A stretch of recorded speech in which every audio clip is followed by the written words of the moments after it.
Seguimos con la poeta María del Rosario Aquín Chávez, Bolivia, que nació en Ribera Alta, Bolivia, el 7 de diciembre de 1954.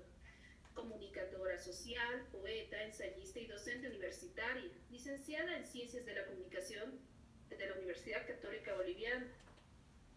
También hizo doctorado en estudios multidisciplinarios en Ciencias del Desarrollo. Adelante, María del Rosario Aquín Chávez, por favor.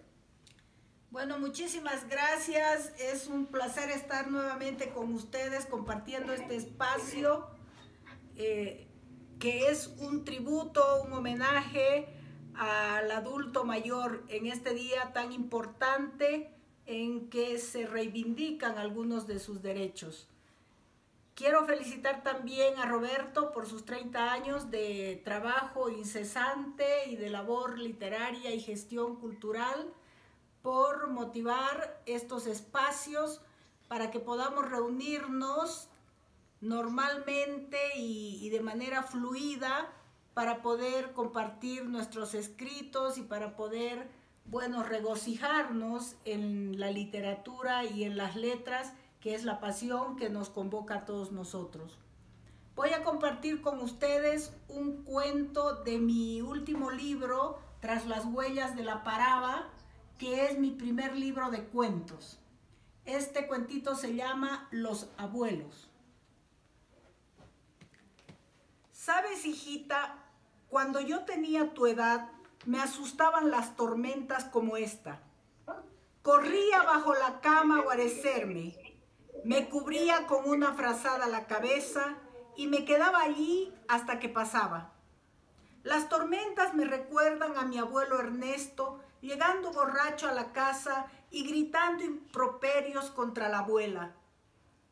Desde la esquina del mercado, distante a una cuadra, ya se escuchaban sus gritos, luego los golpes, el llanto, el silencio. Yo corría bajo la cama a refugiarme, a ocultarme, a protegerme de la tormenta. Afuera, los truenos llegan en tropel, apiñados en manada, dejando tras de sí su estruendoso rugido. Los relámpagos iluminan la oscuridad de la noche con su luz azul plateada. La lluvia cae copiosamente sobre los tejados, mientras el viento enfurecido mueve inclemente la cabellera frondosa de los árboles. Otra cadena ininterrumpida de truenos, rayos y relámpagos.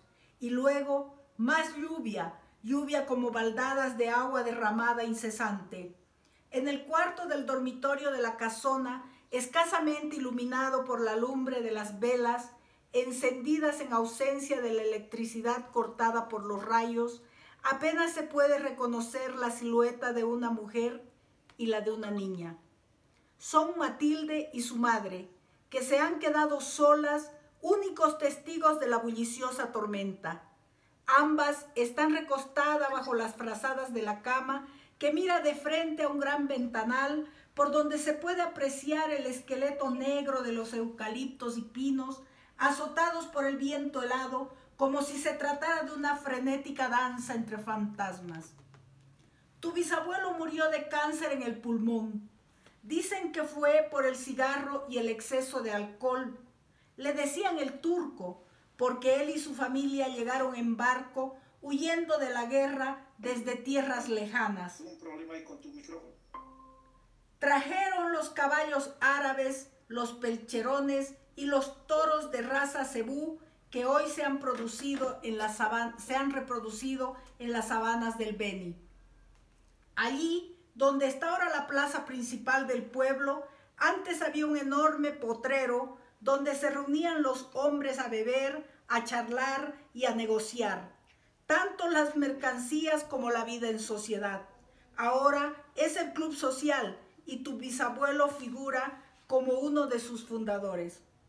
Era todo un personaje el abuelo Ernesto. Cuando se separó de la abuela, se dedicó a construir un zoológico para los animales abandonados y aunque a todos los pueblerinos les pareció una locura, la comuna le dio varias hectáreas de tierra en un lugar apartado del pueblo donde no llegaban ni los caminos.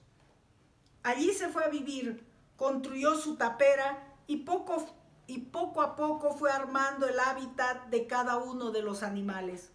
Recuerdo la vez que fui a visitarlo, desde lejos lo vi, pequeño, flaco, encorvado, con la cabeza calva y los ojos azul como el azul marino. Vestía su tradicional camiseta blanca y sin mangas y sus pantalones anchos con sus 2 tirantes, sentado bajo un tamarindo, fumando su inseparable pipa, esperó con paciencia mi llegada. «Te mostraré los últimos animales que han traído», me dijo.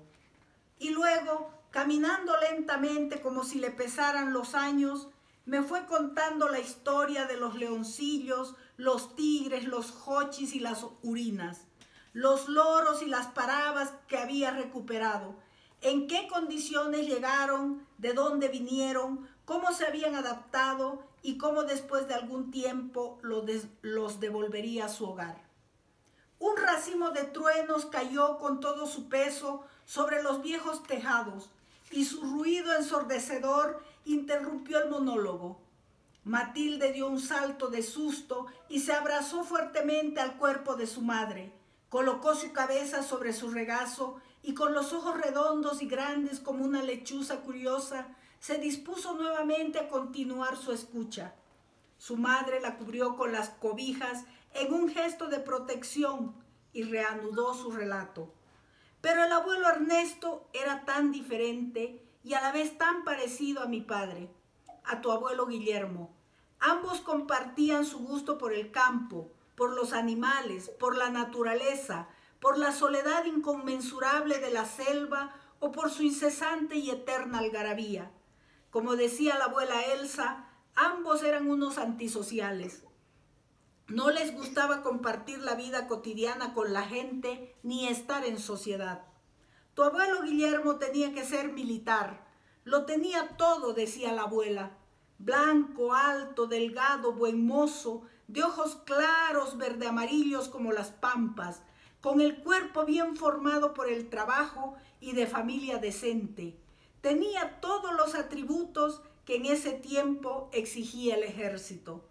Pero él se enamoró de la mujer de un teniente y este lo descubrió y lo amenazó de muerte. Entonces tuvo que dejar la carrera que seguía en Cochabamba y huir internándose en lo profundo del monte. Cierto día, en la estancia donde trabajaba como capataz, estaba marcando el ganado cuando un peón le contó que un toro cerril merodeaba cerca de los corrales. Se fue a buscarlo, encontró al toro, nos miró a todos los que íbamos tras él, yo tenía como 10 años, y dijo: «Así se doma a este animal», y se le fue acercando despacio. El toro lo miraba fijamente, resoplando con la boca espumosa, levantando las patas contra el polvo. Tu abuelo se abalanzó, lo agarró de las astas y se colgó de sus cuernos sin soltarlo. El toro embistió y embistió, pero él no se soltó hasta que, cansado el overosco, dejó de corcovear y dócil, tu abuelo le puso el lazo sobre el cuello y lo montó de regreso a casa. En otra ocasión similar, estábamos de vaquea y mientras hacía hora me enseñaba a cazar. Al animal se lo reconoce por el brillo de sus ojos, decía, y para poder encontrarlo en la espesura hay que seguir sus huellas y buscarlo en los lugares donde están sus alimentos. Entonces yo pregunté: «Papi, ¿qué pasa si uno se pierde en la selva?». Y sin sorprenderse me respondió: «Si te pierdes, sueltas la rienda del caballo y él te llevará a casa». Ese día me dejó sola en ese mar verde para que aprenda la lección. Tu abuelo era ese vaquero que montaba en pelo y que arreaba galopando como el viento las vaqueas cuando se acercaba un surazo o cuando había peligro de sequía o inundación. La tormenta había pasado, los truenos y los relámpagos dejaron de protestar y la lluvia era apenas una perezosa llovizna. Matilde se había dormido plácidamente, arrullada por las historias que le contara su madre. En el patio, la noche se había vuelto profunda. El viento había abandonado su enfurecido paseo y solo una brisa leve quedaba tras de sí. La mujer se sumerge entre las cobijas, mira a su hija y sonríe, apaga las luces de las velas y cierra sus cansados ojos. Pegados a su retina están Ernesto y Guillermo como dos retratos amarrados a sus cuencas. Desde esos agujeros negros donde la vida se escapa y se refugia del día, mientras la noche cabalga, los abuelos son dos ángeles que le custodian el sueño, ardiendo en sus pupilas como el Genecherú. Muchas gracias.